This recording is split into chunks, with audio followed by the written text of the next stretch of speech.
It's a beautiful day. Good morning and welcome to VOP This Morning. I am Moses Humphrey and straight into it we go. We're open to releasing Nnamdi Kanu, Umahi says, but rules out political bargaining. Oh well.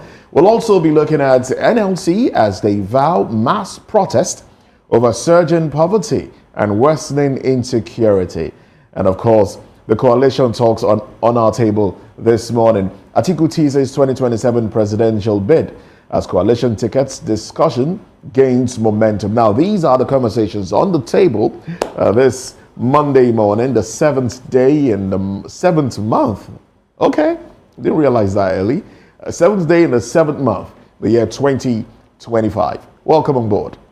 And I'm Fina Okechukwu. Just to let you know, if you've not really joined the family, just do well to do that. On YouTube, we have Voice of the People Television. And on SLTV, there we have that's channel 264 to be broadcasting to you from. And across social media handles, be the X.com, the Instagram, the Facebook, the TikTok, we are VOP TV Live. So you can click subscribe to the channels, click on the notification bell for you to know when we're live and for you also to be carried along during all the programs. And talking about trending stories, we have quite interesting lineups this morning also that will X-ray. And one of it is that the Muslim right concern, that's Zurich, has called for amendments to the 1999 Constitution as amended to allow the establishment of Sharia courts across all Southwest states and the recognition of Friday as a national public holiday for Muslim worship.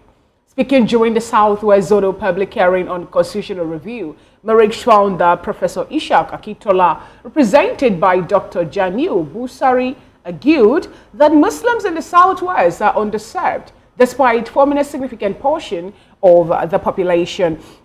When I saw this particular story, I checked the reaction of Nigerians on X, and I was like, okay, it's about to go down again. You know, some persons were wholeheartedly against this. Some were like, why should we be talking about this particular thing now that we're having, other serious things to look at? Why bring in the issue of public holidays? Why talk about making Friday a national holiday?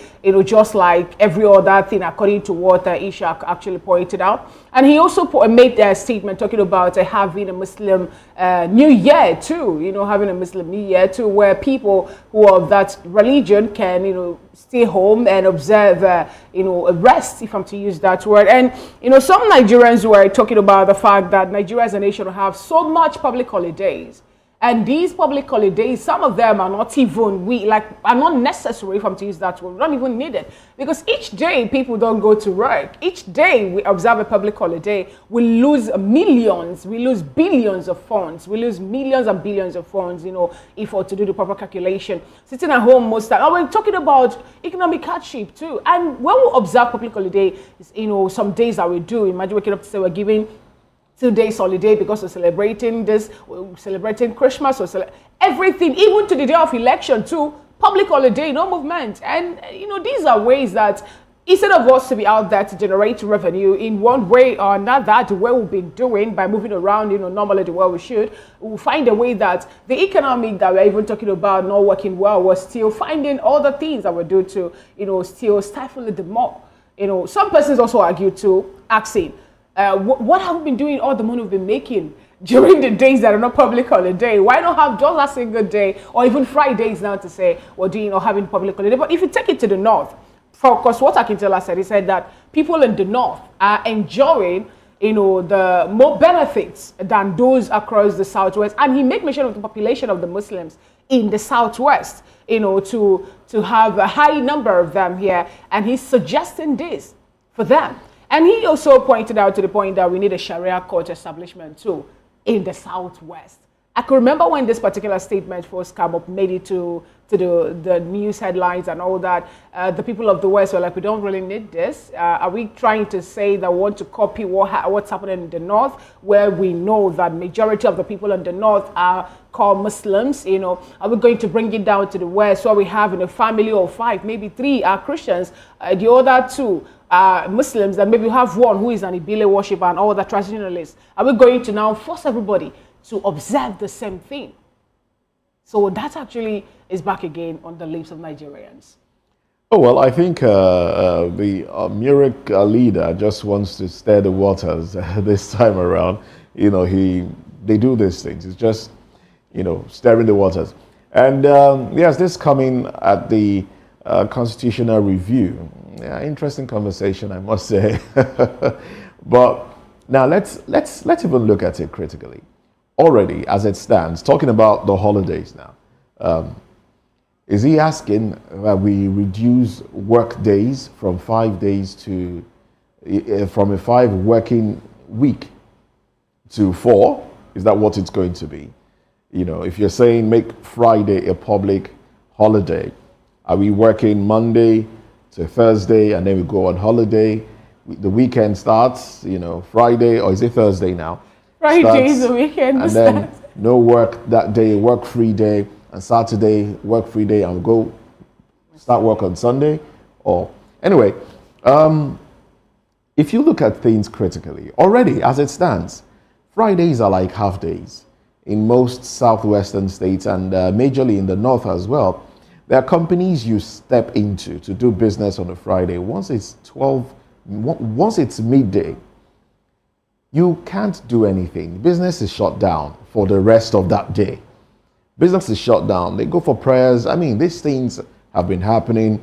If you're on Airport Road, you see them coming out from, different parts. Companies just basically, in fact, if you have an appointment with the leader of a company, the managing director or something, and he's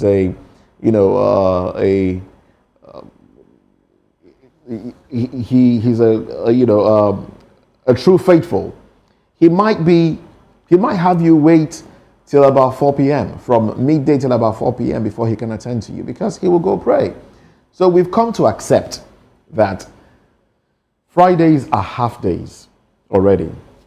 Now, he also said something about observance, public holidays, observances, the Western introduction of Christmas, Boxing Day, and the New Year. Yes, these are, from the Western world. We understand that the generality of the world have come to accept some of these things.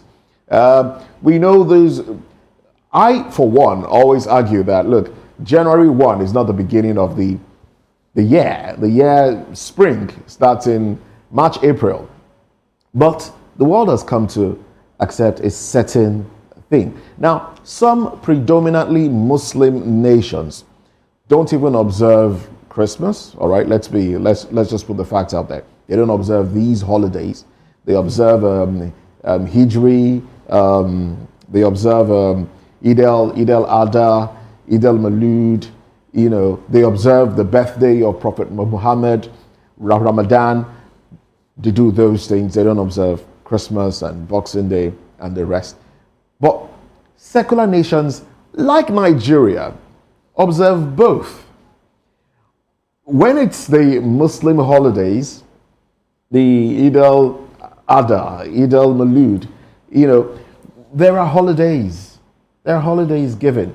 When it's the Christian holidays, there are holidays given. And the New Year Day, it's not considered a holiday, is it? It's not really considered a Christian holiday. I mean, it's not considered a Christian holiday. Yeah. It's the introduction of it's the onset of a new year. So people in general just take time out to celebrate, thanking their maker for making them see a new year. But like I said at the beginning, this is just stirring the waters. Countries like Yemen that were observing Fridays as public holidays initially dropped it. So it's now Saturday. So they dropped they've dropped some of these things. Now some of the countries like Afghanistan, these are predominantly Muslim countries, and they have stuck to observing the Muslim holidays, Islamic holidays alone. Is that where he's taking us to? Is that where the Murik leader is taking Nigeria to? Are you saying that Saturday and Sundays it favors the Christian more?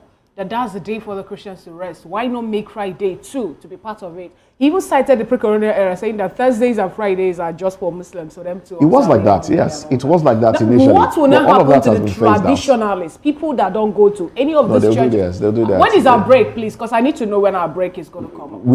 our break. I'm talking about the traditionalists, Is that people what you that are? observe this. Is that what you are? My brother, when Traditionalist. will our break be? Very simple question to look at. I don't know. I don't know when your break will be because you haven't told me that's what you are. But anyway, let's move away from that conversation to another. Now, former Chief of Army Staff, Lieutenant General Azubike Hejirika, retired, has called for a mandatory military training for all Nigerians, beginning with members of the National Youth Service Corps, as a way to tackle Nigeria's worsening security situation. Now, speaking of the 5th anniversary of the Nigerian Defense Academy, NDA, Regular Course 18, Alumni Association in Abuja, Hejirika said the growing insecurity and social unrest require a proactive national strategy to instill discipline, patriotism, and unity among citizens. Now, I give the thumbs up to this. I personally, now this is my personal opinion. My personal opinion on this is a mandatory military training. It could be 1 year military training, military involvement, or maybe 2 years, I don't know. I would say 2 years military training for youth corps members to replace NYSC will go a long way in forming character. It will go a long way in making Nigerians understand and appreciate what the military is doing. You'll be drafted into several departments, several arms of the military, depending on maybe what you studied in school, your competencies, and the rest. And then serve. You don't necessarily need to go to the war front. No, that's not what we are saying. But you have a good understanding of the discipline that is inherent in the military, and then you appreciate what the military is doing in protecting the territorial integrity of Nigeria. And when you come out, you will be a better individual, and there'll be better interface between the populace and the security agencies, those that choose to remain. There'll be better interface. A lot of countries do this. I mean, before you can attain a certain political position in some countries, you would have a little understanding of the military. You would have gone through some military training before you can attain some positions. It helps you with decision making. So personally, I am for this, but we wait to see if this will be implemented. But I think it's a laudable thing to venture into.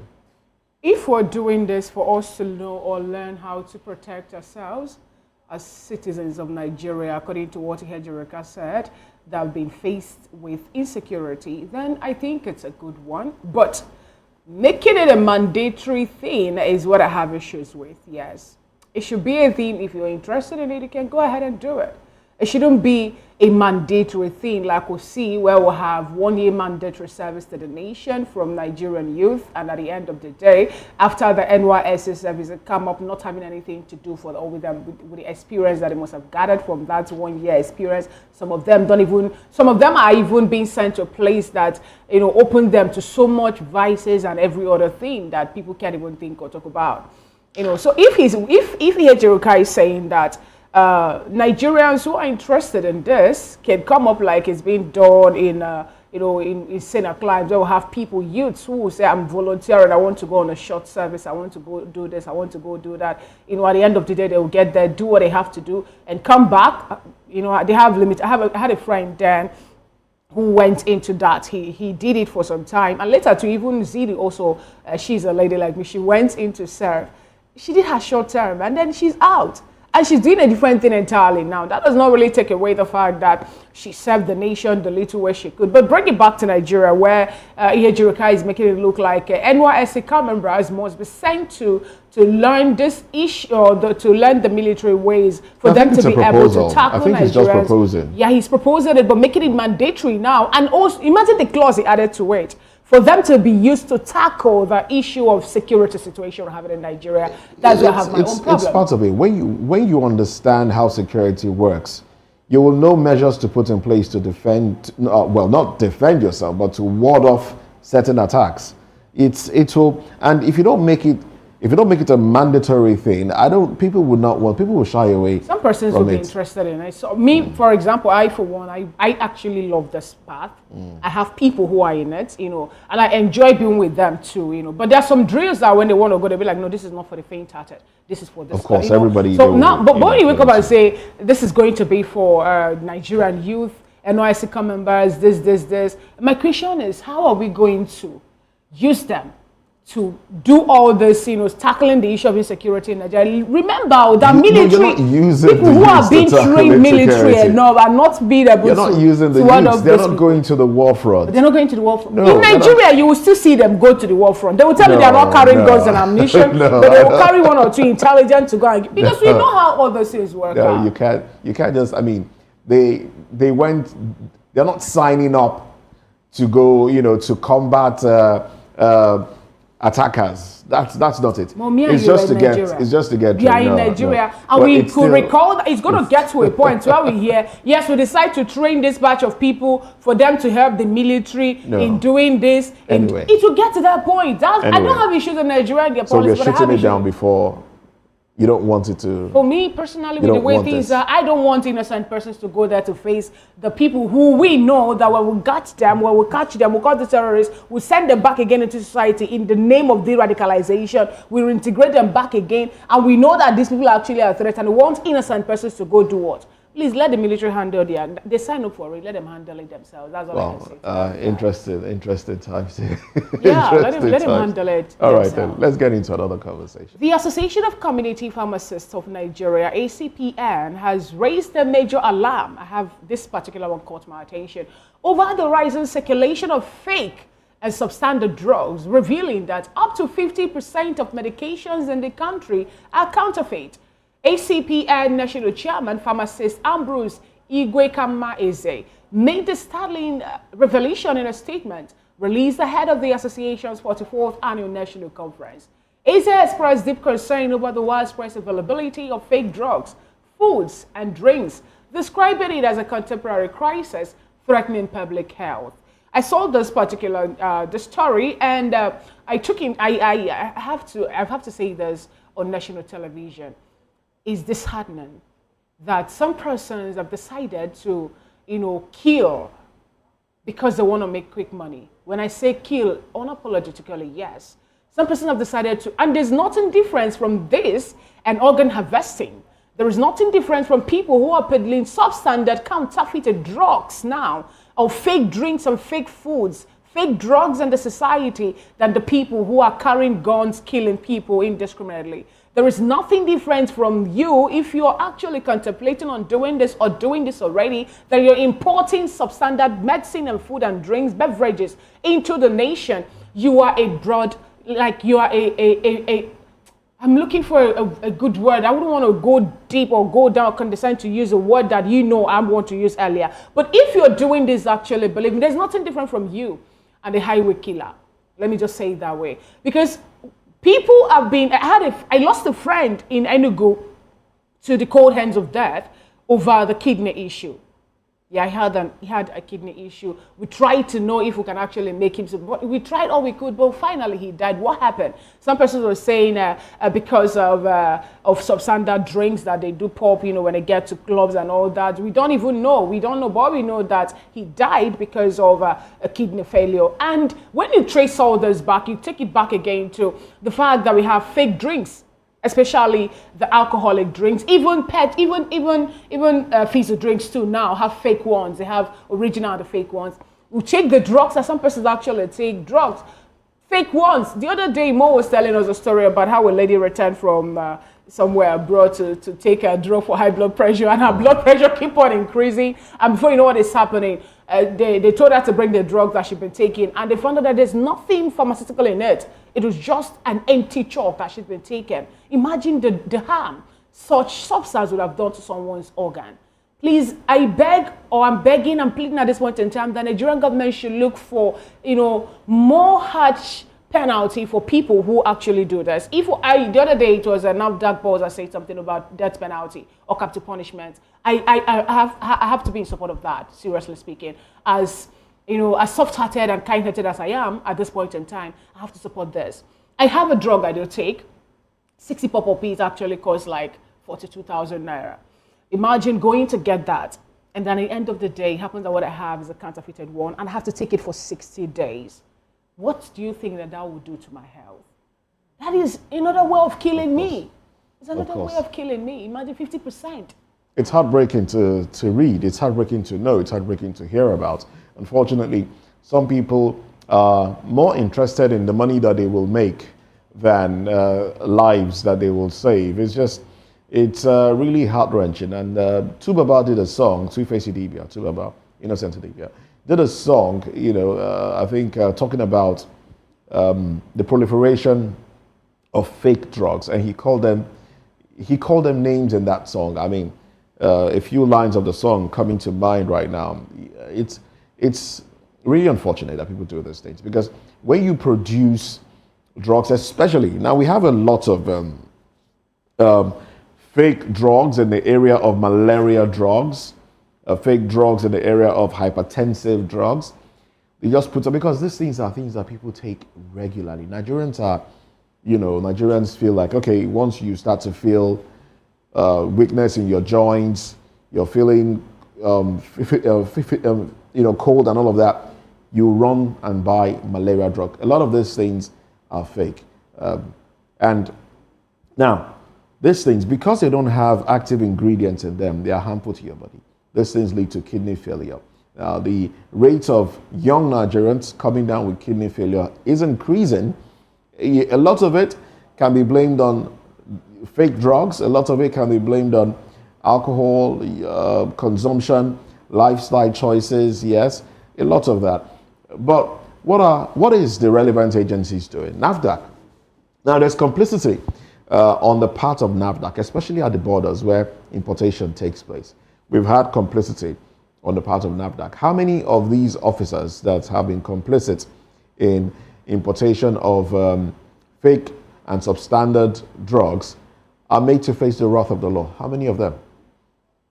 We hear these things, we see these things, we see these things, but we don't hear when the individuals are sentenced, when they are tried in court, and when a sentence is given. We don't hear about all of that. So it just lets you know that people will just continue because they know there is no punishment for it. Money exchanges hands, and that's it. They go. But the bottom line is, when you put yourself in a situation where you allow killers to bring in fake drugs, one day a family member will fall prey, and then it will hit close to home, and then you feel it. That's my prayer for you. But anyway, NAFDAC and all other relevant agencies should do the needful. The Anambra drug market has been closed. I hope it has been reopened now. And if that place has been cleaned up, those bringing in fake and substandard drugs, made to face the wrath of the law, the rest doing proper business should be allowed to do their business. And then importation as well. The government of Nigeria should make it in such a way that these things can come in without too many bottlenecks, because it's when these things when they are prevented that people look for ways to cut corners. So these things should be brought in, proper regulation, proper monies paid, and then let it come into the market, and drugs will be available for Nigerians to use. When it becomes expensive, the desire to make fake will increase, because people want to cut corners and make more money. Quite unfortunate. But let's quickly run to the papers now. Let's look at what stories made it to the cover pages of the dailies. Newspaper headlines coming up shortly.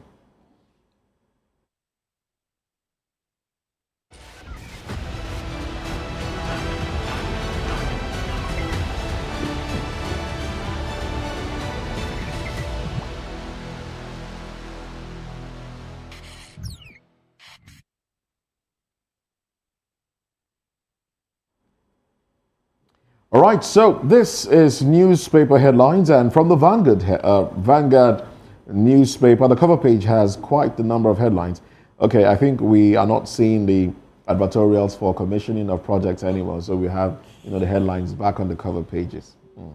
Oh well, ADC begins takeover of PDP structures in northern states.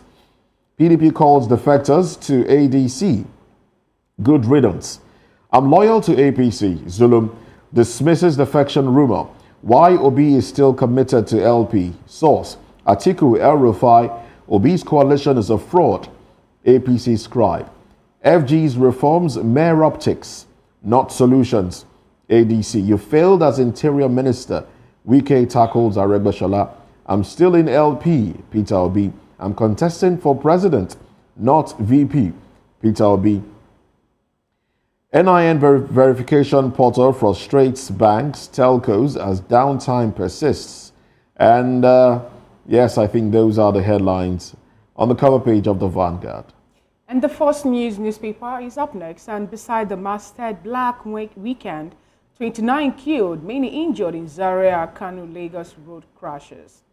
And beneath that, NDLEA boasts family drug ring, seizes cocaine in lipsticks. Ijodi declared in Houston as diaspora honors Jonathan Diri Fubara orders. Cold fear spreads.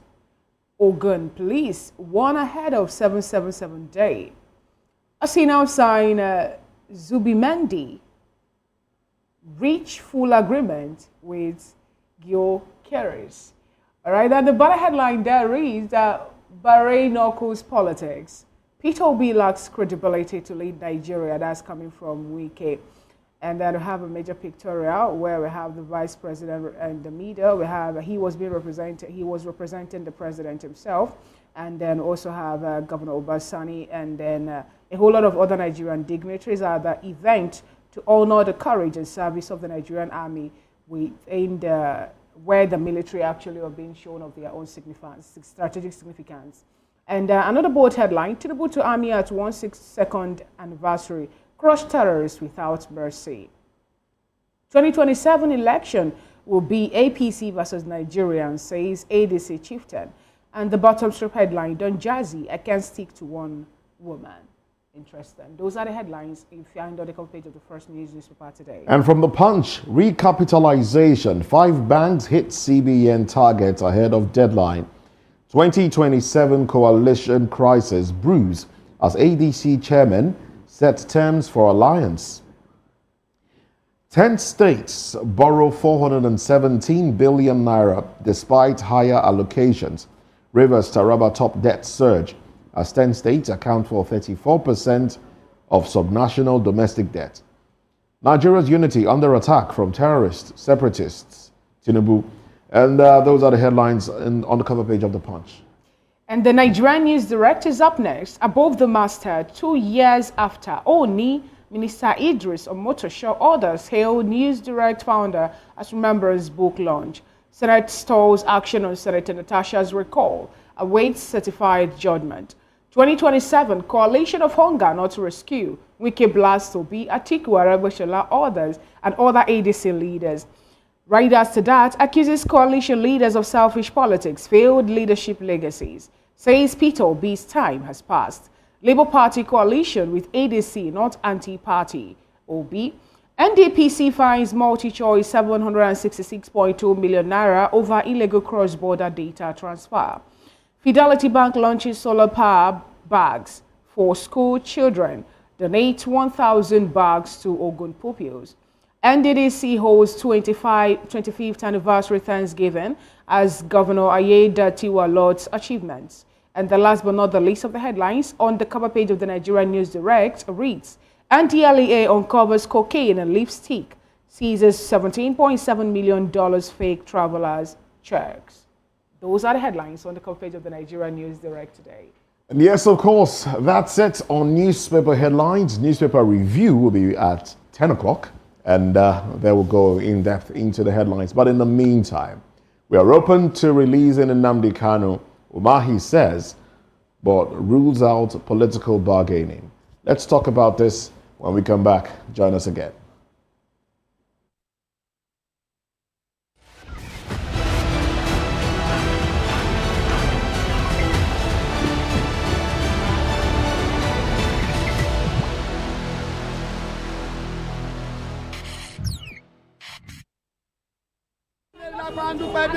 Good morning. It's the start of a beautiful day. Well, start your day right with a healthy dose of news, fun, and inspiration. Join us on VOP This Morning for the latest news, trending topics, and uplifting stories to set your day on the right vibe. From news and current events to lifestyle and entertainment, you are covered. VOP This Morning, 8 a.m., Monday through Friday.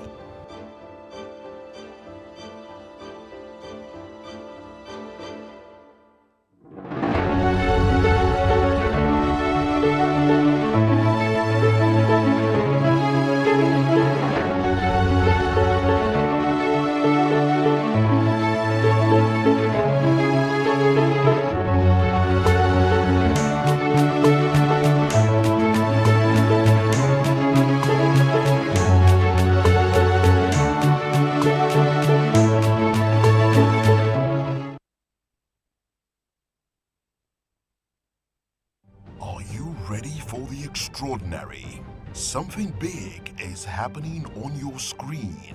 Introducing VOP TV.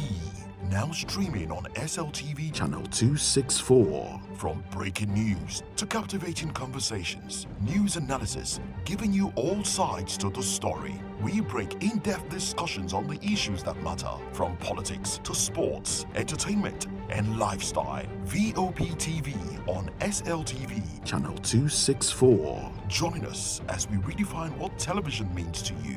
Voice of the People Television, VOP TV. Now you have more than a voice.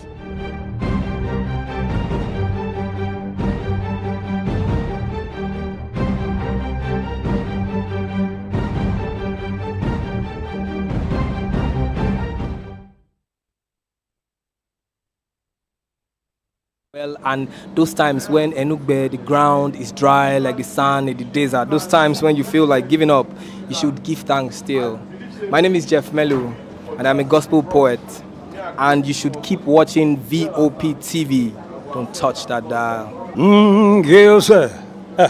Kábíyèsí Olúọ̀run, we were born to give you twale, to give you worship. People of God, you are watching Voice of the People TV, and my name is Flo Rocker. I encourage you to listen to things of the gospel. You know, we live in a very perilous times where there are some things you watch on television, you will lose faith, you will lose God. Keep your eyes on Voice of the People TV and remain blessed. Flo Rocker says so. Kuzoshi. In a world where truth is the ultimate power and opinions scream the loudest, it's time to wade through the noise. Hunger no get tribe. Hunger no get religion. And scan the human interest and trending topics that matter. Stay tuned to The Issues, your plug to the stories making the buzz, from politics to science and technology, social justice, and more. Let's tackle the tough questions and expose the truth. The Issues on Voice of the People Television. Don't just react, understand.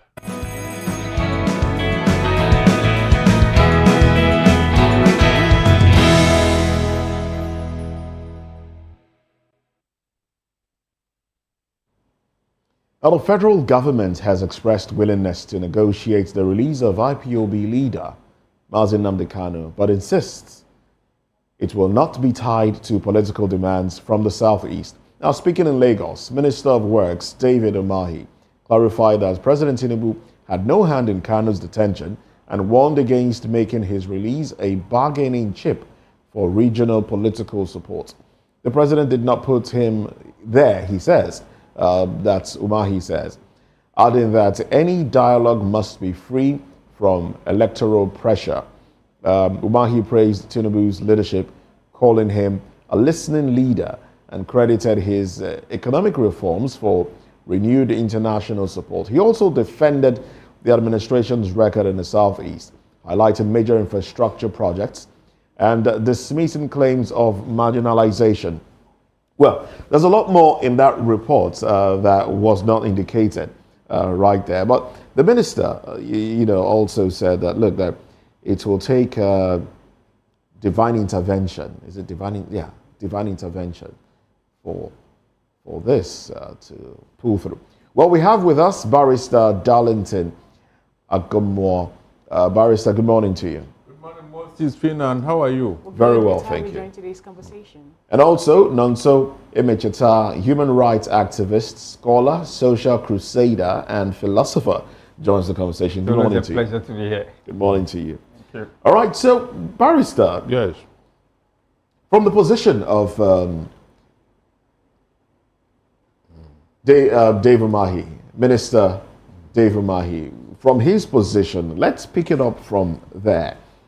It wasn't President Tinubu that put him there, and so he shouldn't be pressured, and it will take a political solution and basically divine grace for this to happen, for him to be released. Was the Igbo sociocultural group, Ohaneze Ndigbo, also came out and said, look, don't make this about campaigning. Don't put this forward and say, look, don't make this about electioneering for 2027. But does it seem like there is a zeal, there is a desire to release Nnamdi Kanu anytime soon, especially considering the fact that a court in Kenya has rendered his extradition illegal? Now, Moses, look, I have said it before now that, look, whether Tinubu like it or not, he will release Nnamdi Kanu because all the allegations against him cannot hold water. From what happened in Kenya now, which I'm sure his lawyers will bring to Nigeria, I don't know what else they are trying to say. I don't know what else they are trying to do. More so when the prosecution have closed their case. They have closed their case already. That means they have nothing else to add to what they have been doing all along. That is one. Then two, Tinubu cannot keep Nnamdi in detention, Nnamdi Kanu in detention, and still come to the Southeast to campaign and expect people to give their vote. It will never happen. We are no longer mixing words. It cannot happen. More so when this young man is being kept in detention unjustly. The facts are there, unjustly. So Dave Umahi is not even talking properly, telling me it's not for. If Tinubu does not release Nnamdi Kanu, on what ground will he come to campaign and ask the Igbos Should for he vote? be campaigning with the life of the man in the first instance? No, whether it is or not, is that what this one he's doing in the north and every other place? What is it for? But Barrister Darlington, Yes. Nnamdi Kanu was in prison. Tinubu became the president. He was in prison also when Buhari was there, and nothing really happened. And we have Igbos, who have Southeasterners, politicians, actually not saying anything about that, to the point that they were even campaigning also for all these people. Nnamdi Kanu was in prison, and Tinubu was conferred a title by the Anambra State people just when he went there to confer or to inaugurate a project in that state. So are we seeing, the politicians in Igbo land now not still going on with playing their interests against the release of Nnamdi Kanu? Nobody can blame the Ohaneze or any Southeasterner for Nnamdi Kanu's detention, because they have done everything. It's on record. From Buhari to Tinubu, Igbo leaders have gone to Aso Rock to plead for his release. What's her name? Hazilike, before he died, that first Republic aviation minister, he pleaded that, look, let it be the last wish they can grant him. Nobody listened to him. Ohaneze have gone to this leader when they were in Aso Rock and why they are still there today. So on what ground will you not blame our Igbo leaders? What do you want them to do? To carry gun? So then how then do you now say that Tinubu should not come to the Southeast? No, I didn't say he should not come. Hold on. I didn't say he should not come. I said if he's coming, what is it? Because they have been telling us that he's not against the Igbos. He's not this. We done that. But the facts on ground does not prove so. It was Tinubu that released Shawere from detention for his treasonable felony charge, allegation by Buhari government. Is that not true? It was Tinubu that released Shawere. Was it Tinubu that put Shawere in detention? No, it was Tinubu that released Sunday Igboho. So why is Nnamdi Kanu different? It was. I thought it was the courts that released Igboho. Sorry? I thought it was the courts. It wouldn't matter pressure. It was when he came in. It was the pressure of Tinubu. So the president of Tinubu that made them to release Igboho. All right. So why will anybody now come and say that he's not Tinubu? All the other cases that Tinubu inherited, why can't you say, no, I will not entertain them? No, but Barrister, looking at the way this court trial, I know this is the first time Nnamdi Kanu has been tried in court. To recall that he was just there behind bars, sitting or languishing there in DSS custody. But now with this present president, the case have been taken to court, tried, to the point that the federal government have, they've closed their own case now, waiting for a cross-examination and all that. Now, isn't this more like a good way in the right direction for the issue between federal government and Nnamdi Kanu to, come to an end? Is that not what we have been asking for? All this while that they were kept in detention for nothing. But now that a son, a viable Igbo son, I'm talking about Dave Umahi, who also happens to be Nnamdi Kanu's kinsman, is saying something about divine grace and dialogue and intervention to be the only way forward. The matter have gone to court. We don't even need to beg anybody. Because the facts on ground does not show that Nnamdi Kanu is guilty. All right then. Yes, the matter has gone to court and we didn't stop for it. We have been very peaceful about this thing. Many regions in this country or many tribes, they will not tolerate it because it's an insult. That the court have even said that they should release Nnamdi Kanu. Yes, the federal government sat on the case. Is an insult or not? All right. But we kept quiet. So let the needful be done. But today, Omahi, please don't use us to sell your political career because we know where you belong. You are not even talking to let me bring Nonso into this conversation now. Nonso, now let's x-ray the recent judgment from Kenya and the position that it puts the Nigerian government that brought Nnamdi Kanu back and the trial that has been ongoing for a while now. That judgment that says, look, his extradition, I beg your pardon, was illegally done. Yeah, they call it extraordinary rendition. I think that's what they use. To be sincere with you, is actually an indictment on the Nigerian government. Because the judgment that we should get from our country, we are not getting it from Kenya. It's an embarrassment on Nigerian judiciary. And what that tells us is that from the statement of Umahi, all of them, they know that this guy is not supposed to be there.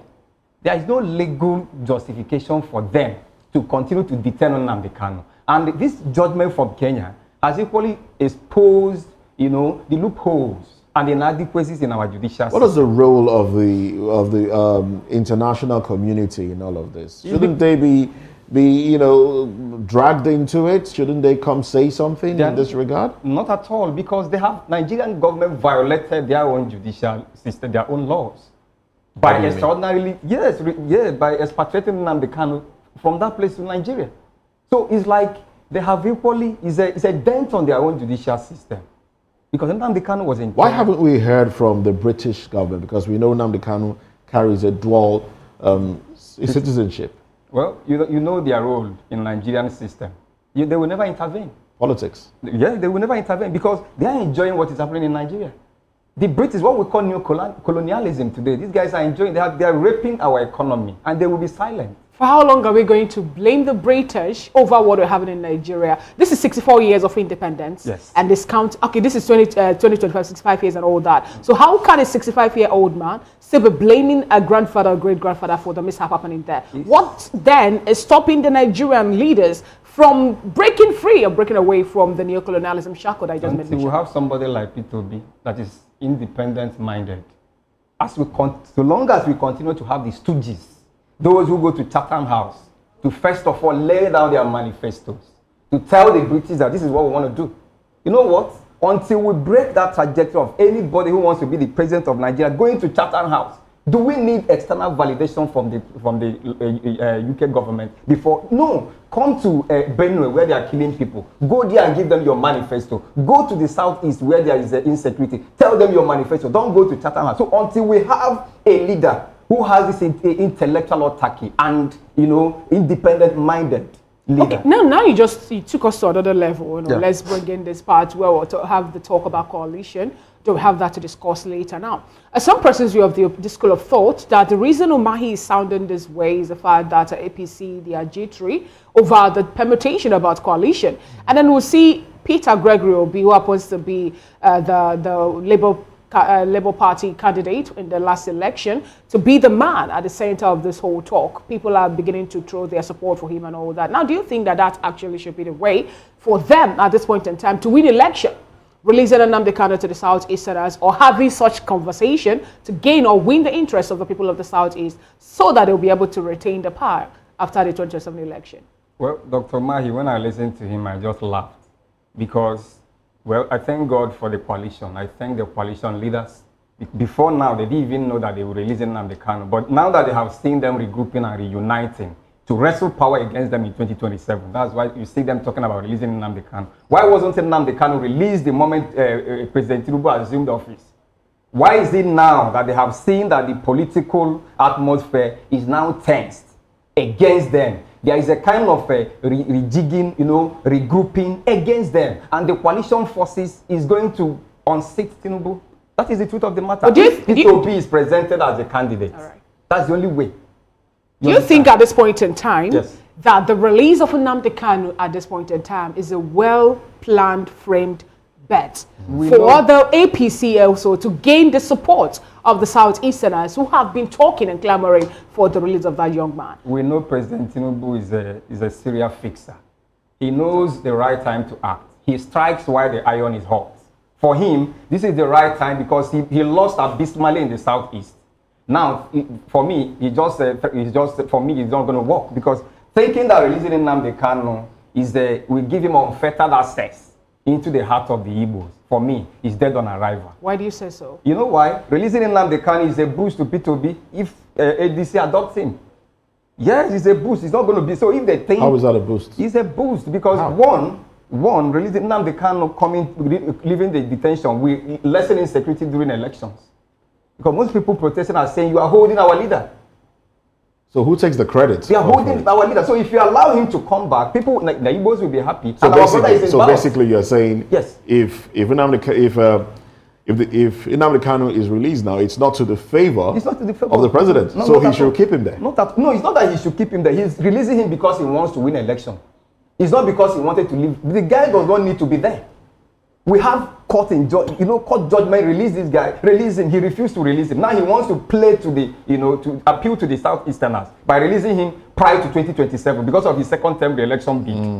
It doesn't make sense for us. It's not going to work. No, Barrister Darlington, Nnamdi Kanu have been a vocal person. He actually the other time was talking about how he's not even interested in any political election again that's been organized in Nigeria. And he made mention of marginalization of the Southeasterners to be the reason. At this point in time, some persons have also come up to finger him saying that he did not, or he is planning, or one of the reasons was kept behind bars was the fact that he said something about election not going to hold in the Southeast and all that. Now, with the release of Nnamdi Kanu at this point in time, do you think it's going to favor Peter Obi and the likes of the Southeasterners who also have their eyes on the ticket for the presidential bid? Of course, because yesterday when Obi was speaking on one of the TV houses, he mentioned the continued detention of Nnamdi Kanu and what it portends. He said it. Now, if they should release Nnamdi Kanu now, who will take the credit? Because the matter have gone to court. And all the arguments have been canvassed. All the witnesses have been presented. So, I don't see it as a favor. Rather, I see it as a way to maybe show up your political image in the Southeast. So, do you think he will achieve that if he's released? You mean if the government in power release him? Yes. It's not even released, it's the court. Because they have closed their case against him. So we are waiting maybe final written addresses and all that. That's it. So who will not claim the credit? When you have nothing against him, you have nothing against him. We didn't see any incriminating evidence, something that can, that they saw Nnamdi Kanu where he was killing people, they saw gun in his cache of arms that he was stockpiling in somewhere, that we saw him leading a battalion of bandits and all that, like they're doing in the north. There was nothing like that. Barrister, sorry to interrupt you. Do you think, now we know that largely Nnamdi Kanu has been calling for no elections in the Southeast, Nigeria, Biafra, fighting for cessation from Nigeria and the rest. Now, if he's released, How do you think that will play out if he comes out and says, look, okay, fine. The leader of IPOB is out and Biafrans should not vote in the forthcoming election, but rather continue the clamor for a sovereign state. How do you think that will play out for Peter Obi and others that are contesting elections? Nnamdi Kanu will not go through that route. You know why? Why? He should understand the mindset of the average Igbo man. You don't force an Igbo man to do your bidding. Before an Igbo man will take decision, he will look at it, both sides. Nnamdi Kanu cannot come out to that and say nobody should vote in his side. Nobody will listen to him, and he will lose respect. This is something that the Igbos have to agree. Well, before now, you can't do that when Obi is contested. Before now, there have been calls for elections not to hold in the southeast because Biafra wants to pull out of Nigeria. Because as at that time, they didn't regard an Igbo man, to be qualified to be the president of the country. Now the Kanu cannot come out to that and say so you think if Peter Obi is running, he will speak in favor? He will say, okay, go out and vote. He may not even interfere. On what ground? He may not interfere. I expect that he may go to the UK where he is a citizen to go and cool off. Just like Sonny Igboho is doing in Germany today. He won't just come out and start political activism immediately. No. It is something the Igbo elite, the Igbo Ohanese will come together.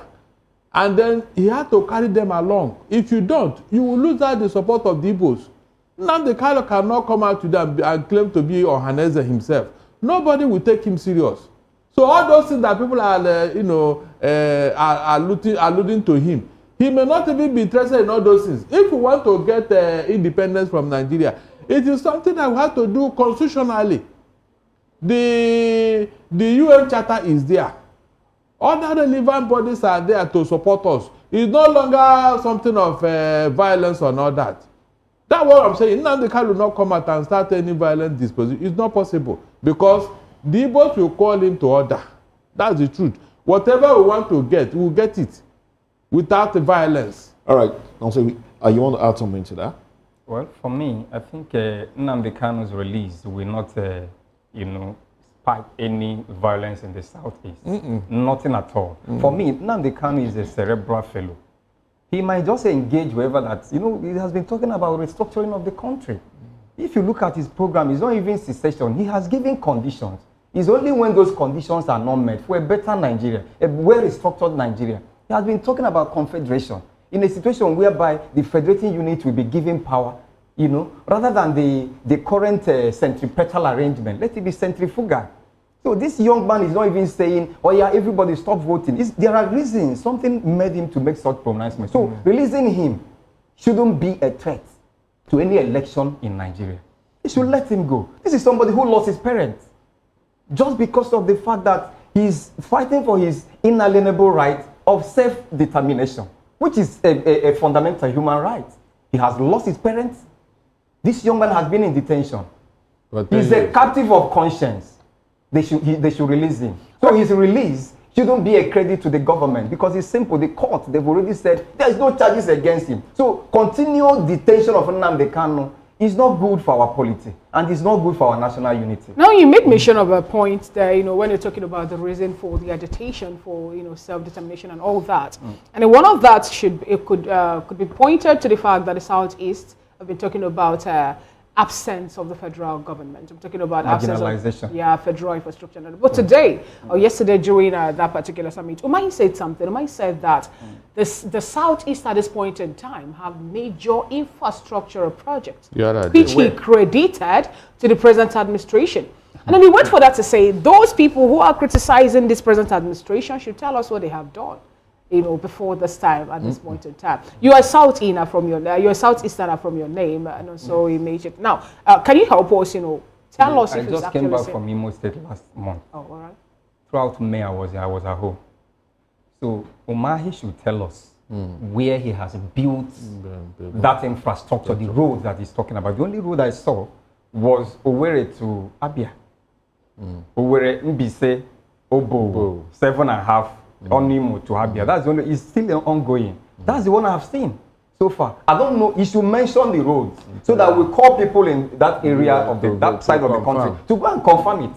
In Imo State, for instance, apart from that road, there's nothing going on. In Anambra, nothing is going on there. We are talking about federal roads. But we are not doing anything. No rail station. We don't have rails. But do you agree with the minister that the Southeast is now properly aligned with the center and are getting the dividends of democracy in this administration? There is still a lopsidedness. It's still lopsided. There's nothing like that. The truth of the matter is that what we should understand about Nigerian politicians is that the moment they are on the political dining table, they will speak in favor of the government of the day. Umahi, that you are talking about, he even said he doesn't have any interest to run. That Tinubu is giving him, should go ahead. You know why he called him his boss? Because he's returning as a Minister of Works. But if you check Umahi, when he was the governor of Ebonyi State, he was applauded for so many infrastructure development that he brought to that state. In fact, he did wonderfully well according to the people of Ebonyi State. He did well. Was applauded. So now, are you not seeing him now as also a minister from the Southeast talking about the infrastructure development that the present administration is bringing to the Southeast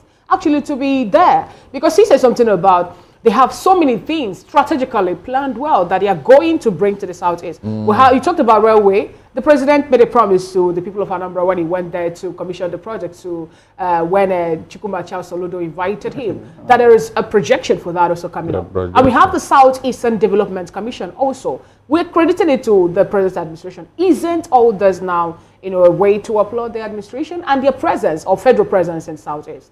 There's no federal presence in the Southeast. All these things are mere, the written script for 2027. Let us not be deceived.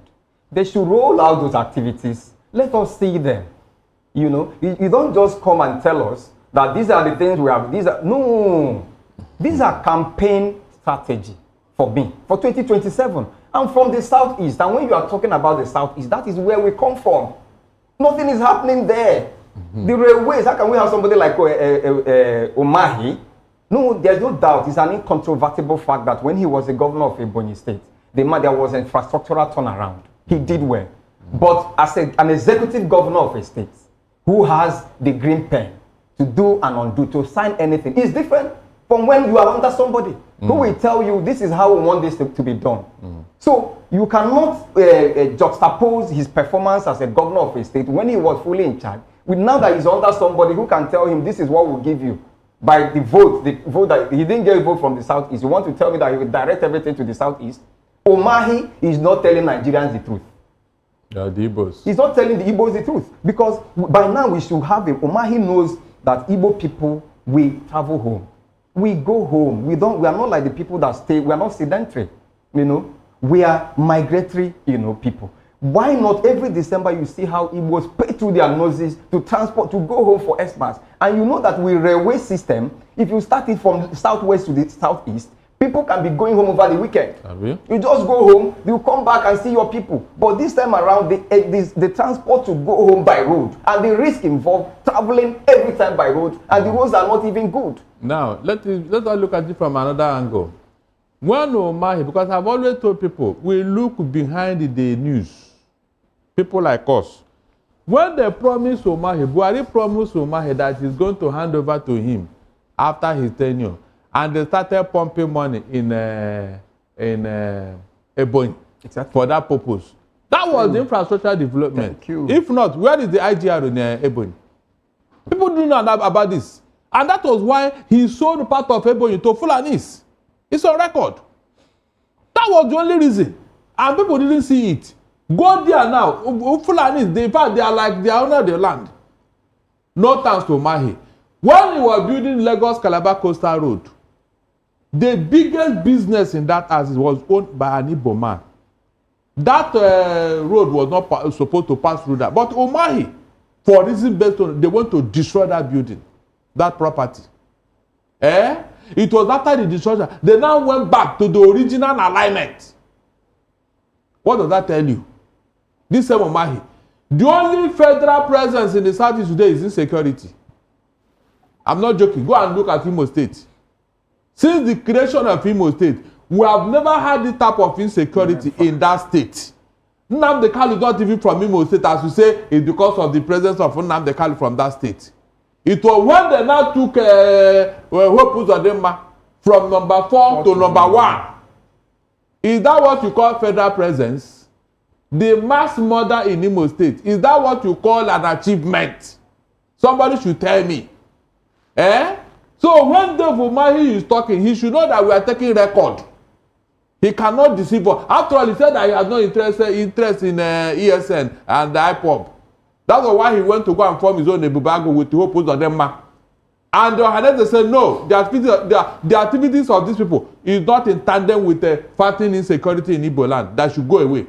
They want to tell the hope that we don't want this Ebubago. So all this does it amount to an achievement? Therefore, Omahi have not told us how the federal government has come to the rescue of Igbo people concerning this security in that land. That is uncalled for.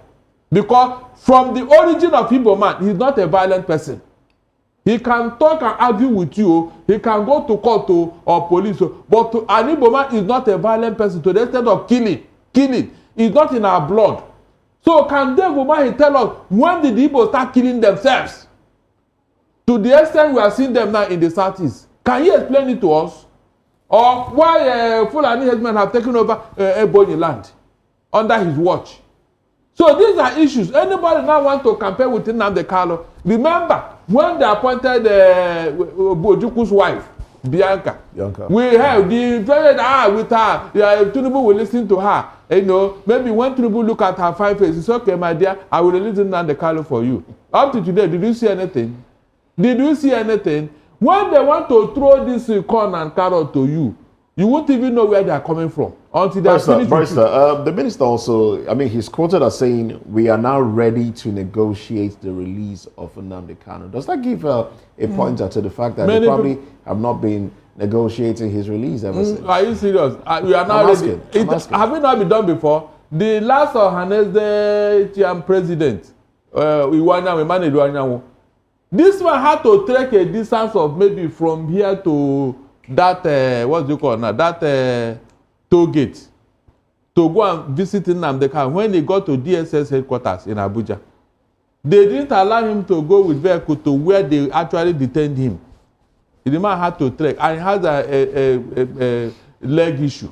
They allowed that old man to trek that distance. Is that not part of what we are talking about? So when he say we are now ready, is it on his own time? Because everybody now want to lash on it and say, yes, I made it possible. Charles Soludo wanted to campaign with him when he wrote one long letter like that to Buhari. He said they should hand over to him now the country, he account for him and all that. They turned him down.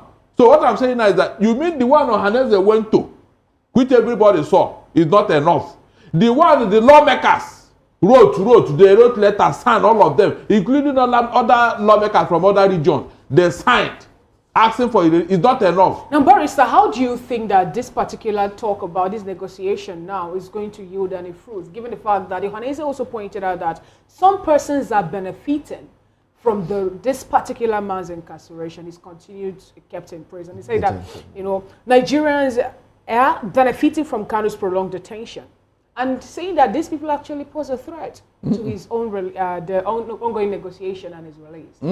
If Tinubu and the federal government want to release Nnamdi Kanu, nobody can pose a threat because they have done so to other people, I mentioned. So let nobody be using that to block whatever. You mean somebody can block the access to justice?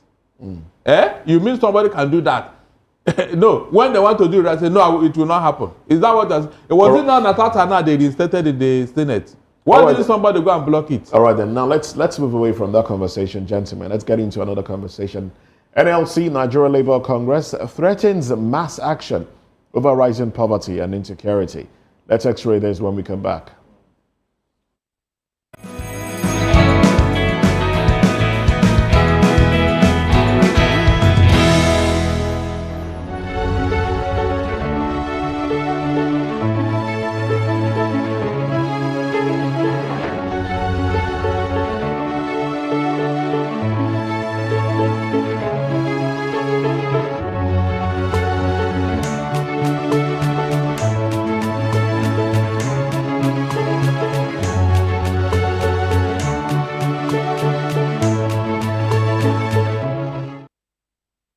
we encourage you to click on the like button and subscribe to our YouTube channel. We are Voice of the People TV. Also follow us on all our social media platforms. We are at VOP TV Live. Visit our website www.vop.ng for fresh and trending news. Also watch us live on SLTV channel 264.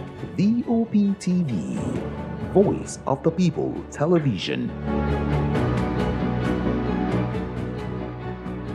Hi, my name is Tosin Mohammed. I'm a gospel artist. Keep watching VOP TV. Almighty Father, you are the mighty Redeemer. We've come to worship at your feet, oh Lord. This is Ayotunde Adejumo, chilling with you on the Voice of the People TV. Don't touch that remote. You are where God wants you to be. Listening to the Voice of the People TV. The Bible says we should give thanks in all circumstances. And all circumstances include the good times and the bad, the high times and the low, the times when everything look as if they are going well, and those times when Enugbe, the ground is dry like the sand in the desert. Those times when you feel like giving up, you should give thanks still. My name is Jeff Melu, and I'm a gospel poet. And you should keep watching VOP TV. Don't touch that dial. Yes, sir. Kábíyèsí Olúọ̀run, we were born to give you twale, to give you worship. People of God, you are watching Voice of the People TV, and my name is Flo Rocker. I encourage you to listen to things of the gospel. You know, we live in a very perilous times where there are some things you watch on television, you will lose faith, you will lose God. Keep your eyes on Voice of the People TV and remain blessed. Flo Rocker, see you soon.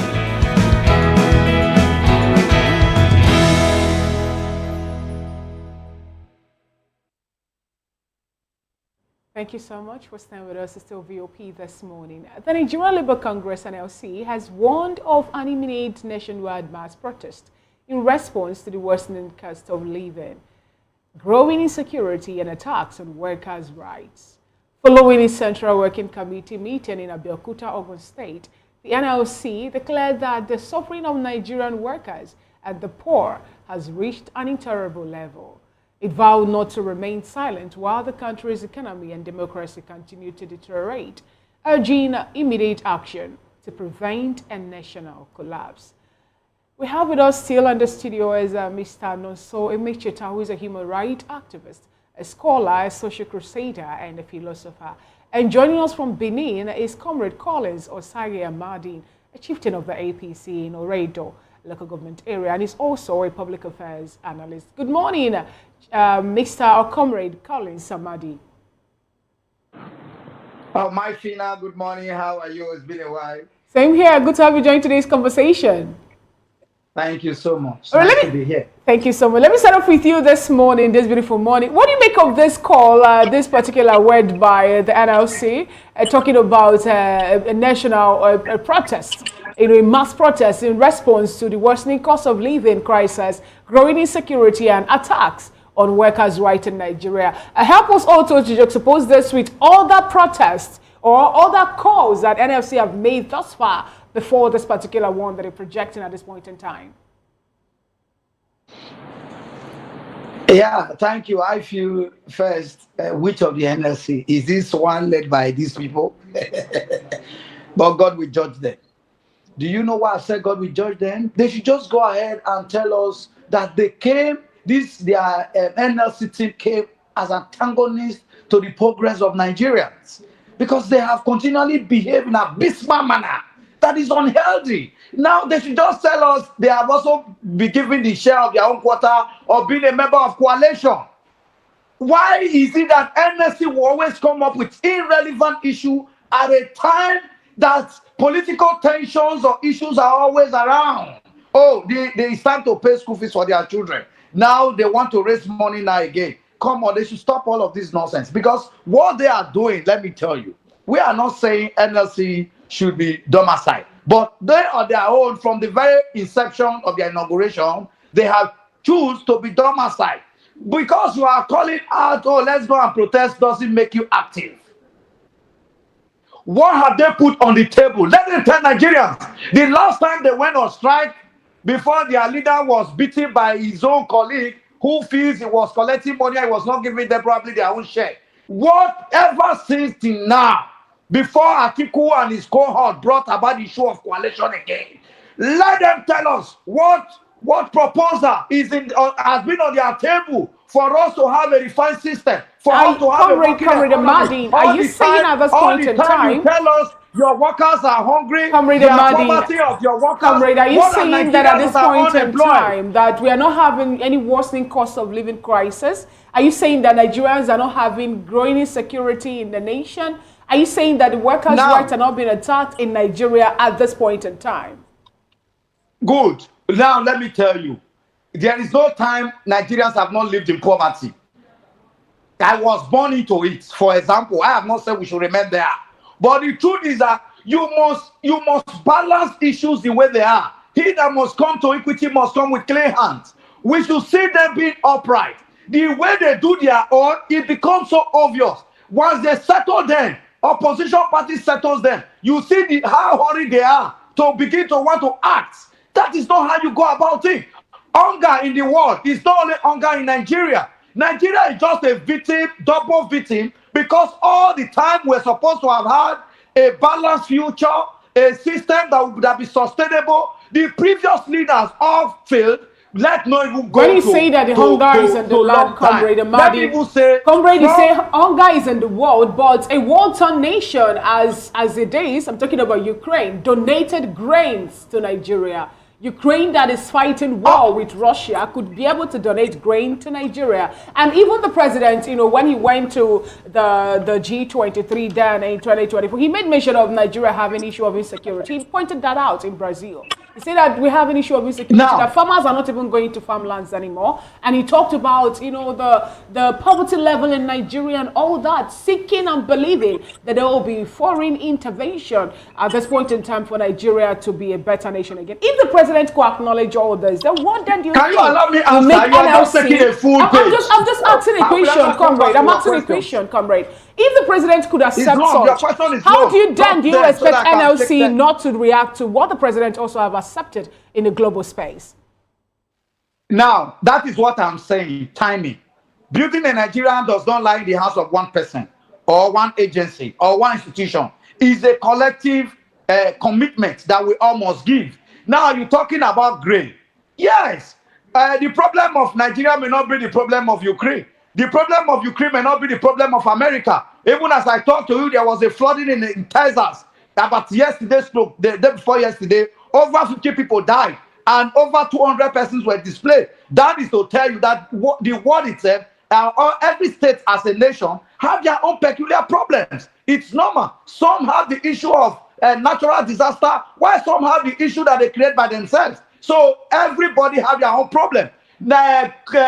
Greece can choose, Ukraine can choose to help Nigeria with grains, while Nigeria may also choose to help them with flour, for example. So it's either way. That is why it's called international relations. We interrelate in different ways. So don't let us make it look as if Nigeria is the poorest country in the world. Nigeria is the only country where things seem not working. Yes, Nigeria may not have done very well, probably because we have had previous leaders who never had our interest, who were never interested, who were never committed. They painted things where they were never there. And at the end of the day, the same people come up to blackmail the system and make it look as if I'm putting the government on toes to start painting instead of giving us a sustainable institution that indeed anybody will walk in and protetize. But what am I not trying in all shame? I am not saying there is no hunger. There is hunger in Nigeria. There is hunger in Ghana. There is hunger in UK. In UK, not too long, there was a hunger protest. I'm sure you are aware. The citizens had to protest. We are talking about the country that colonized Nigeria. So just to tell you that some issues are not issues we should play politics with. We talk about insecurity every day. Today, oppositions are goggling insecurity that happened in Jonathan's time. They will rename it, recraft it, and put it on social media to make Nigeria feel the whole world is going down. I have not said we have a perfect system, but all hands must be on deck to make this work. We can't keep casting blame. All right, then, thank you very much, Comrade Amadine. I can see you came with some fire, even though you're looking a lot like a gentleman. But after all, you're a comrade. Oh well, let's bring it to the studio now. Let's bring on. So now talking about the NLC with over 4 million members nationwide, and what Nigerians are going through. Is this what do you make of this protest? And let's quickly, in a short time, with the limited time we have, X-ray the effects of recent protests by NLC and why Nigerians should take this one to heart. First and foremost, I want to start by, pinpointing the paralysis in analysis of my colleague from Edo. It's actually unfortunate, that in this time that Nigerians are going through at times, somebody will be sounding like this.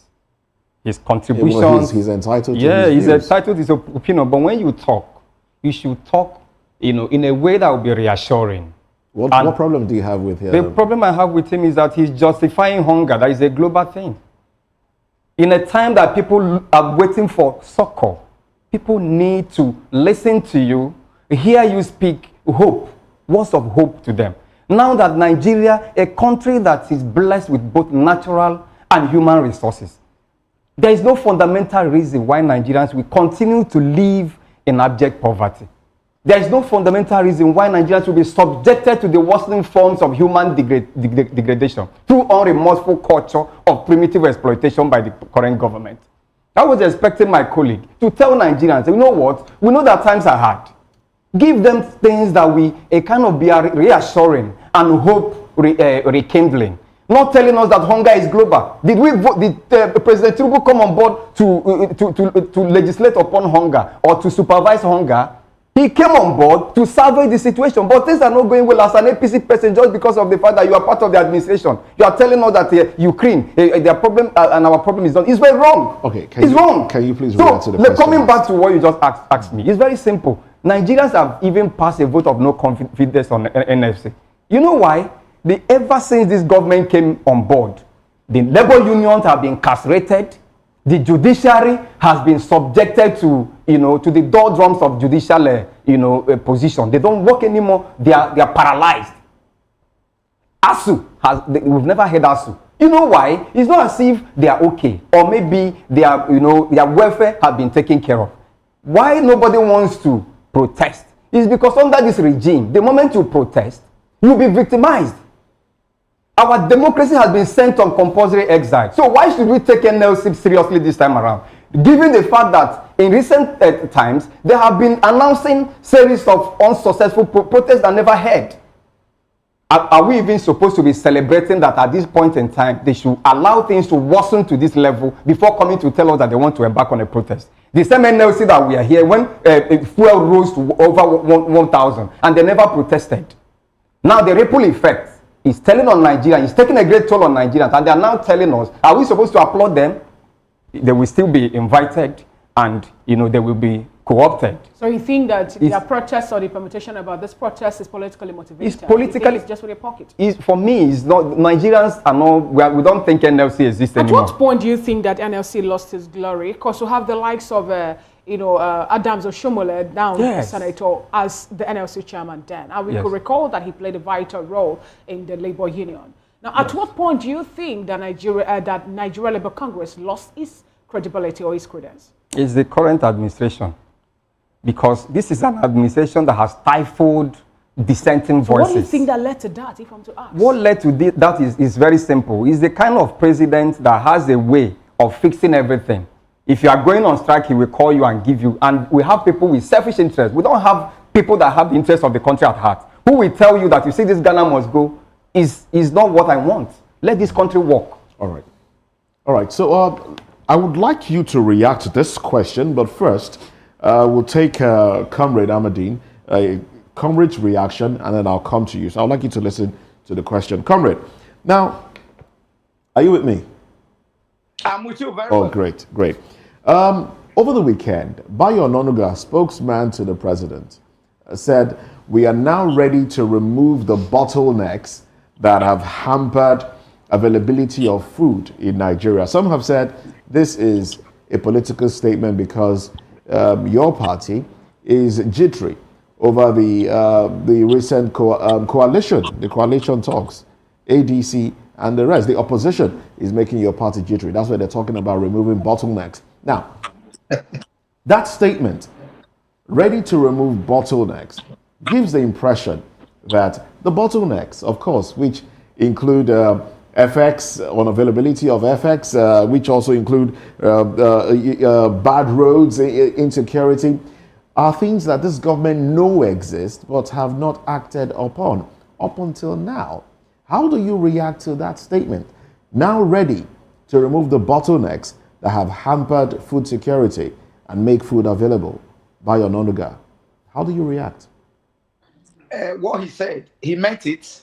And I think for Nigerians who think very smartly, who want to be objective, they understood what he meant. Because this wasn't a government that came to paint fig. Tell me what he meant. Tell me what he meant. I am coming, sir. What I understand, what some Nigerians understand. I am coming. You have asked, you will allow me to go to my way I'm going. At least I still have the floor. All right, let's get there quickly. Government, you don't run government like I jam and I hug. Government runs in phases. Now, if there have been a lot of catalogs or hindrances, you don't just wake up and you become an MD of a television station, for example. You come today and say, oh, maybe it was manually before. You say, oh, today we have now become digital because I'm not the general manager. No, you must go to the basis. There are things you must do behind the door. In gradual. There are stages you must follow, and to get to the final stage, you say, yes, I've done all this. I am not very convinced that in the next 1 week, we will become digital. That is exactly what he meant. All the hurdles behind, all the paperwork, most of those industries. It has taken your party he's not very convinced. This long. He's not very convinced that the next phase therein, those problems would have been thing of the past. But let me also tell you. But don't you think that it has taken your party so long? A party that knew the problems before they came into office, a party that said they are ready to tackle these problems and make food available to Nigerians. A party that at the onset started giving out fertilizers to farmers that were not even able to go to the farms. Don't you think it has taken your party so long to come to the realization that now is the time to remove the bottlenecks that have hampered the availability of food? When you say party, let us maximize the word party. Okay, your government, this government, I beg your pardon, this government. I am coming. No, I'm not interrupting you. I'm just, emphasizing. Yes, now you will allow me to drop. I am in APC, for example. As it stands today, I'm not an aide of the governor, or I'm not an aide of the president. I am a party man who is patriotic about Nigeria, not extremism on the party matter, as some will say. But we will not throw the bad baby with the water, as assumed by all. Now we must also check the merits of a government and then look into the demerit and then profile solution. Not when people continue to look at the demerit, and do not check the advantages and the merits. So that is not how people like Comrade Collins was born. Now you said taking too long. When Buhari came on board, for example, 97% of the aids Buhari had came from PDP.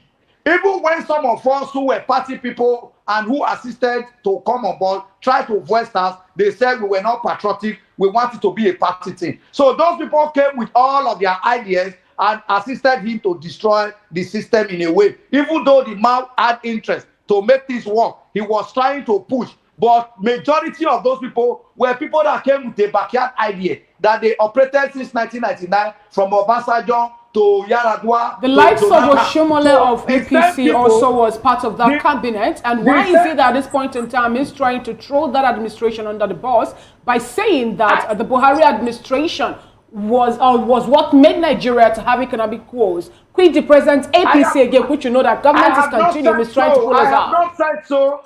I have just now you can allow me. I have said since 1999.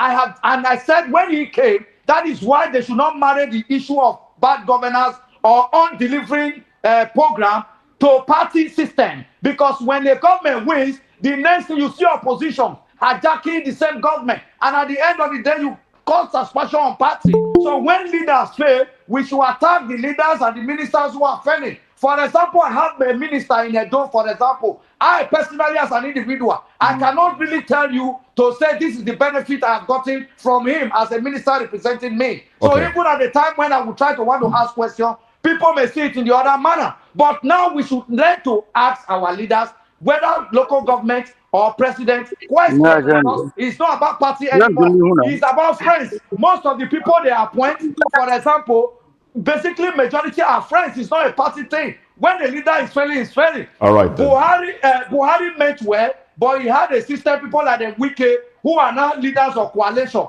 They were the people that hijacked the Malami from nowhere. They were the people who hijacked that government. And at the end of the day, they are now the people still saying there is failure. 2 years is not just enough to build an institution that will last us, because there was nothing on ground to consolidate. All right, then. I would like for you to land on your thoughts, so we can bring the conversation to another guest. Have you landed on your thoughts? You were interjecting me, so I couldn't even. No, I'm just saying that I want you to land on your thoughts. Go ahead and land on your thoughts, please. Now, what I'm trying to say in Oshe, we have not said it is rosary. Okay. The whole world are suffering. Nigerians are not exempted. The reason why Nigerian own has become tripled is owing to the fact that we have not had sincere representation from majority of our people. That not to still say that nothing was on ground. If All right then. Nigerians today, all right then. That's not landing on your thoughts. Actually, that's taking up another line of conversation. But thank you very much. Now, is it? Well, I said I was going to ask you the same question. So let's have your reaction, and also the fact that the PDP is still being blamed for Buhari. Buhari was APC, even though NPDP members were part of it, but CPC members were part of that coalition that formed APC, and this is 10 years now. Yeah. Well, the problem I have with our so-called leaders is the fact that when they come on board, rather than taking responsibility and saying we are here to clear whatever mess we met, they will be referring to previous administration. That's a hallmark of failure. That's how to know a failed government. For me, forget what happened in the past. The APC is in government 2 years down the line under President Tinubu. They are still telling us this is what these people did, this is what these people did. It doesn't make any sense. They should take responsibility and change this country. But it's obvious that they have no agenda, they have no program, other than propaganda that they used to remove Jonathan. Buhari came on board, now President Tinubu. There is no agenda, there is no blueprint. There is no clear-cut roadmap. They just came just to be in power and continue to pauperize this nation. So for me, I don't see anything. It doesn't make any sense that you'll be blaming previous administration. Now they are now saying that the PDP, these are the people, corrupt people, they are coming back. And they forgot that they are the same people recycling themselves, moving from one political party to the other. They are still the same set of people. So when APC is saying that the PDP people, all of them are corrupt people coming together, but they should not forget that the fact that when PDP was in power in this country, we were buying rice, 7,500 or thereabouts. So even most Nigerians are saying, you know what, even if you are telling us that these people are recycled, corrupt old guard, or maybe they recycled or regrouping political hyenas and jackals that have hijacked this country in the past, you know what, let them take us back to that time when Nigeria we are buying. Now rice is over 100,000. And they are saying that if these people will bring back this bag of rice. Don't you think the world economy has an impact in all of that? The world economy, the wars going on. Israel, Hamas, Ukraine, Russia, and the rest. So why is it that the people even in the country you mentioned are not suffering the way we are suffering? We are not at war. Then people, you made mention of the fact that Ukraine donated grains. People at war. Is that not an embarrassing to this nation? We are not at war. Everything is working for this country. When other nations are at war, you will see some nations benefiting from it. But Nigeria is not at war, we are losing. What will now happen when Nigeria is at war? God forbid. So the truth of the matter is that we have leadership crisis in this country. Our leaders are not living up to expectations. That is the truth of the matter. How can we be in a country that God has blessed us with everything, and every day we have mass exodus of our energetic youthful populace, leaving the country in droves, going to a country for greener pasture, whereas our own country is greener? You made mention of this now. I don't really mean to digress from this conversation. I know I've not really gotten your opinion on the fact that the president made a promise to the Philippine of St. Lucia, and then there was another, an agreement, an arrangement that medical practitioners in Nigeria now can go to work or serve maybe 2 years or thereabout in St. Lucia, and then they have to pay a certain amount of money, even when Nigeria, as a nation, is battling brain drain. Lagos state government said they are in lack of doctors, that they need like 30,000 doctors in Nigeria. Before then, actually, we're having issues with the medical space. So what's your take on that? The thing is actually tantamount to what the Hope Uzodinma did, telling Imo youth that he will give them 4,000 youth jobs in Europe, whereas youth in Imo State are not employed. Now, it's the same thing, these fake promises and all that. Now, how can you tell me that our doctors, there should be continue and encouraging brain drain, whereas here we are understaffed, we don't have enough people to take care of Nigerians, and you want to encourage our doctors to believe in. The other day, look at the FCT, for instance. The students, the school children are actually at home. They're not going to school. All right, then. Now he went to give scholarship or whatever in a Caribbean. It does not make any sense. All right, then. All right, one more question to Comrade Colin Samadine before we wrap up this conversation, and I will appreciate a quick response. Comrade, now you complained about, I was going to just ask you this immediately, you complained about the PDP members that came into APC with Buhari at the time that he came into office and how that impacted the administration. Am I right? Sorry, can you come up? Your line was breaking. Okay.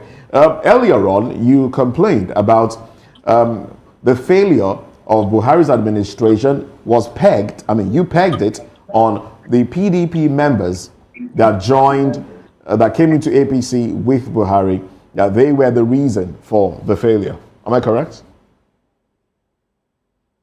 Am I correct? I did not say Buhari failed totally.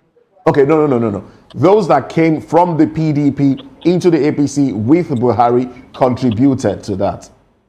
Not into APC. Those who hijacked governance. Those who hijacked governance.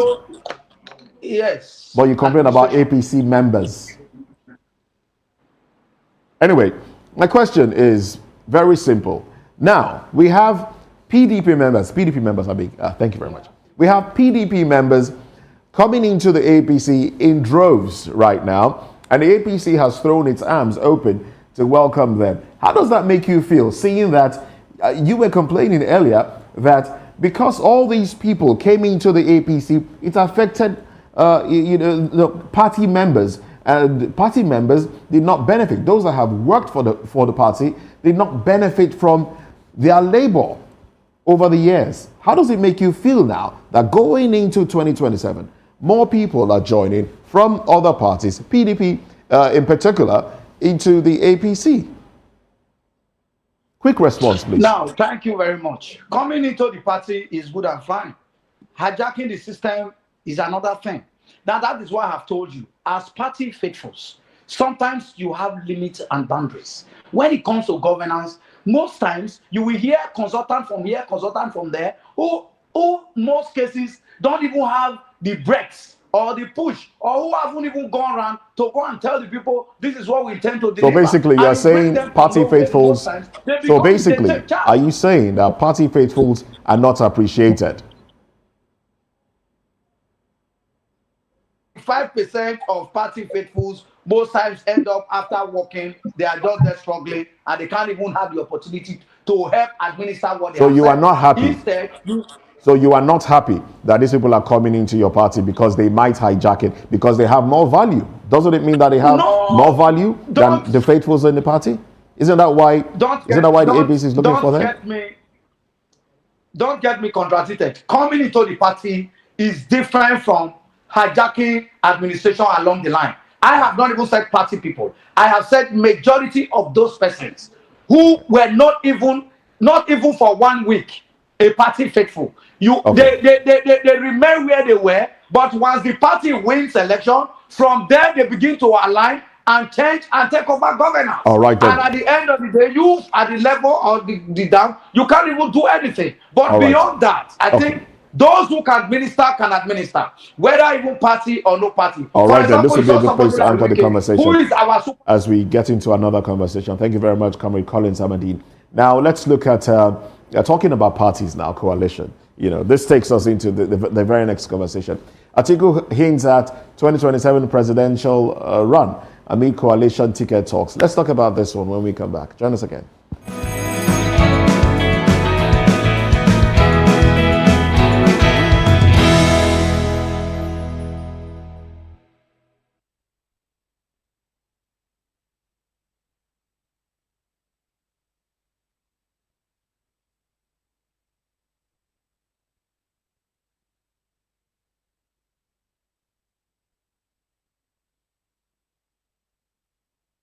This morning, now into the political and coalition talks. Former Vice President Atiku Abubakar has hinted at running for president in 2027 amid growing tensions within the opposition coalition led by the African Democratic Congress, ADC.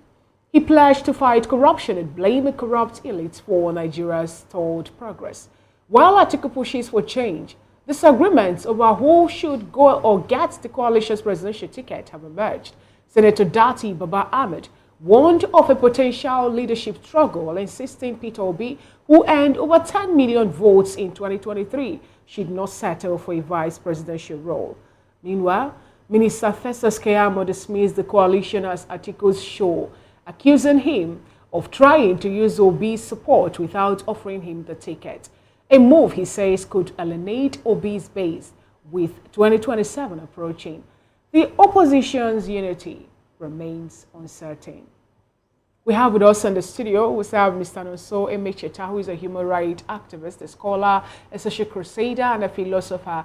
And then also we have Barrister Arochukwu Ogbonna, who is a political analyst, a human rights lawyer, and also head of Department of Human Rights and Political Education, also joining us from Port Harcourt. And in Benin, I guess we still have a comrade Collins Amadine standing by. Let me establish communication with you. Barrister Arochukwu Ogbonna, good morning. Good morning. If you can hear me, good to have you join today's conversation. And I would also like to get your opinion on the talk about the coalition, if you can hear me. I would like you to unmute your device too. What do you make of this particular call, or rather this words that we're getting from Atiku Abubakar, that he is also interested in running for the presidency or presidential race for the 2027 under the ADC, where we're also getting statement or permutation about who is going to go first. Is it Peter Obi at this point in time, or is it Atiku Abubakar, and who is going to be the deputy and all that? Just help us, give us your clear view on this particular talk that former Vice President Atiku Abubakar is bringing to the notice of Nigeria come 2027 election. I think the coalition is a welcome development. Thank you very much. The coalition is a welcome development. But the challenge is that my fear is that ambition is going to kill it. Atiku desperately wants to be Nigerian president, and ambition he has lost in 2003. Now here is Obi, who seems to enjoy popular support from Nigerians. So how do we hope to manage these two big ambitions within that same platform? It is difficult. If Atiku and Obi seems to do it the way it was done the last time, definitely the APC will have their way without stress. So the problem now is not the coalition, but how to reconcile ambitions that are already swelling up within the coalition. If those ambitions are not reconciled, for instance, the ambition, a coalition should be able to bring out one candidate, and that candidate must be credible, and that candidate must be such to appeal to Nigerians. Now, if you do not bring such a candidate and you have each member of the coalition who have ambitions to run, definitely you are going to run into crisis, and the coalition will die on arrival. So unless the coalition is able to reconcile this fight, these innate ambitions of individuals, except they are able to get power in terms of who will be the candidate, who will be the VP, and reach a consensus on it, they are wasting their time. Thank you. Much, Barrister Arochukwu, for that conversation. Now let's bring it back to the studio. Mr. Nonso, what do you make of this particular talk by Atiku Abubakar? Some persons were saying that he should just go home, he should just be, maybe someone that's talking from the background, given the fact that he has been there for so long. And then you have Peter Obi also. But today, Peter Obi made a statement saying that he is still with the Labour Party. Are we seeing this particular ADC coalition talk now falling apart even before the coalition talk begins? First and foremost, we need to actually understand the meaning of coalition and merger. Yeah. You know, when you merge, you are leaving your previous political party to bring your party to the table. We are forming one. But when you are having a coalition does not mean that you should actually, you know, leave your party. You can still remain there and be part of the, you know, the coalition party. Isn't that an anti-party activity? It's not an anti-party, because if somebody like Wike can be in PDP and is a minister in APC and it was accepted, let them equally serve him, you know, the way he has been, you know, destroying the party. It's not an anti-party. If Wike is not doing anti-party, why are they? So for me, Atiku has failed 6 unsuccessful times. He has been in the ballot since 1993. He contested in 2007. He ran again in 2011. He ran again in 2015, 2019, and 2023. So is it not time for our grandfather to go home and rest? How many times did the former president of Nigeria contest before finally becoming the president? Yes. That's why President Tinubu was saying, you know, Osheke Jiolule, you know, he did the second one, he failed another. But what we are saying is that Nigerians have moved away. He's an expired politician. That is the truth of the matter. Atiku does not appeal to the younger generation. Yet he came second on the 2023 ballot. Yes, that just happened. So how expired is it? You know, you and I know that vote was just assigned. P2B did better than all of them. So what I'm saying is that if the coalition must actually be according to you and other courts. Yes, the courts in Nigeria, they are manipulated. So whatever they tell us, that's is not what. That's it. No, but the truth of the matter is that P2B is even the reason people are taking the coalition seriously. The moment he leaves, don't forget that Obi is not a pushover. It happened in 2023 when he discovered that this same article, who is ritualistic when it comes to dollarization of primaries, it has become a ritualistic affair for Atiku to use dollars to win the primaries. He noticed that he's a kind of person that doesn't want to dent his image. Obi left because he doesn't have that financial firepower to wrestle power from Atiku. He left the PDP and went to Labour Party. And when he came to Labour Party, he brought values to a party that never had even a councillor of a ward. Okay. Let's quickly hear from Comrade Collins Amadine. Quite interesting position he has, you know. So I would like to take Comrade Amadine. Now, there's a lot of talk going on with the coalition and the gentlemen that are on the coalition: Atiku Abubakar, El Rufai, Peter Obi, Rotimi Amechi, a lot of them. And, you know, these men have following, quite the following.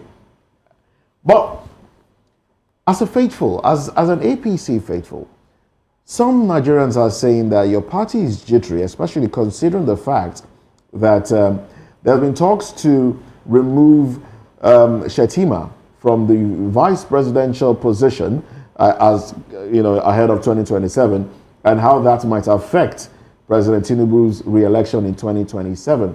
What's your reaction? Well, you might need to unmute your microphone.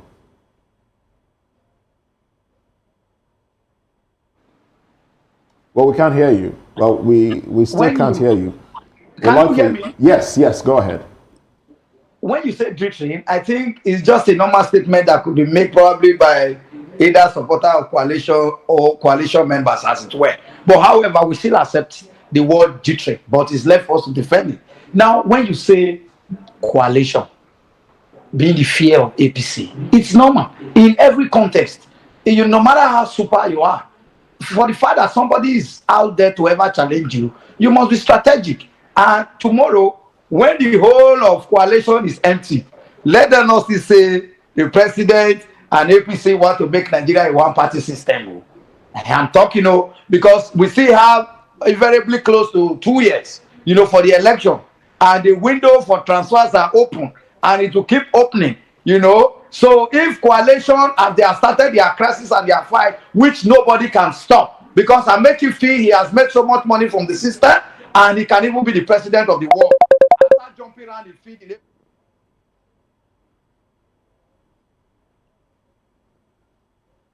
at that Congress or at that primary, you know, he probably had gone back to say, no, they can't just beat me like this. So there's so much money to still spend. Edo-5 believes he has to be the secretary to the federal government, depending on whoever wins. But he also have an alignment on who is coming with to the coalition. That crisis is normal. Atiku believe that he's the boss of Obi, and Obi have even said it in the general public that Atiku is more passionate than him and is his leader. Even on the day they went for debate, he went to kneel down with his 2 knees first and shake the man and told the man after the interview at the pulpit that the man was more passionate than him. So he will always remain subservient to Atiku. Nobody can take that. For Obi, who went to Labour Party and steal the original mandate of who was their candidate already, he pressed his head, paid some money, and Labour Union gave him and threw that young man away. That man is still Labour. Obi have run away because this is their trajectory. This is who they are. Obi hasn't left Labour Party yet, so... Oh, they have even they've driven him away. Now, you have not left Oga. You cannot do 2 things at the same. Please, now, I am coming. Okay, you now... can't be coming because we're running out of time. No, you can't run out of time when it's my turn. We can't give you all the time. We can't give you all the time. Let me quickly... Yeah, so quickly give us your concluding thoughts. Yeah, yes, quickly, please. A minute. My concluding thought is that they are just doing chess play. The end thereof. Tinubu meets well, and by God's grace, in earnest, Nigerians will begin to see the benefit of what he has on ground, and they will not have any reason to go back to old cargoes like those consistent failures, who their own is all about them. Nigerians have passed this stage. We should be all patriotic enough to state the truth where they are and not be playing emotion. How can you say somebody who carries third is more popular than somebody who carries second, though they are all bed of the same feather? But you can say that. So Obi in the Southeast, they know how they conducted the election, where they didn't allow other people to vote. And the others, the West, just felt it was normal. Let democracy strive. Not felt it was normal. Let democracy strive. So now they have all learned their lesson. So everybody will be on his toes and be ready. All right, that will be a good place to end. Thank you very much, Comrade Collins Amadine. Well, thanks for your thoughts there. Let's have your concluding thoughts now, Nonso Emecheta. Yeah. Especially looking at Atiku as, you know, well, you did mention he's a dollar man. You know, he brings dollars to the table. Some have said if he wins the primaries, there is nothing stopping him from contesting again. Anyway, let's add this to your concluding thoughts. Yeah, if he wins the election, the primaries in ADC. It's very simple. What played out in 2023 is going to play out again. If I were him, this is the best time for Atiku to say, you know what? This is the 7th time. I have done this thing 6 times and it didn't work. Can I allow the younger generation to let me be a father of the nation? Let me be a mentor. Let them come to me for advice. He said he intends to fight corruption and ensure nobody steals. My watch, we read My Watch by Obasanjo. The way he described Atiku, that this is somebody who can sacrifice propriety, truth, honesty. You don't think people change? Self-interest. Change. No, the leopard cannot go without his paws. It's not possible. So for me, if they want the coalition to actually make sense to Nigerians, especially the younger generation, Obi or nobody. If they give it to Atiku, Tinubu will win again. Don't forget that in 2013, the reason we had, you know, the President Buhari, you know, in Aso Rock was very simple. The reason we had him in Aso Rock was because of the fact that President Tinubu came around, did a measure. Okay. And this is what is happening again against him. That's why they are jittery. If you listen to my colleague, you will find out that, you know, he's struggling because he knows that they are unsettled. All right then. Well, that's it. Thank you very much for your thoughts, gentlemen. We must, unfortunately, Barrister Arochukwu, unfortunately, we can't take your contribution because of the quality of audio where you are. We understand that you're on the move at the moment, but thank you very much for your contribution. Now, big thanks to the gentlemen that stayed with us all through. Nonso Emecheta, human rights activist, scholar, social crusader, and philosopher. We also had Barrister Darlington Agumo earlier on in the day. And also, we've been speaking with Comrade Collins Amadine, all the way from Benin there. Very passionate this morning.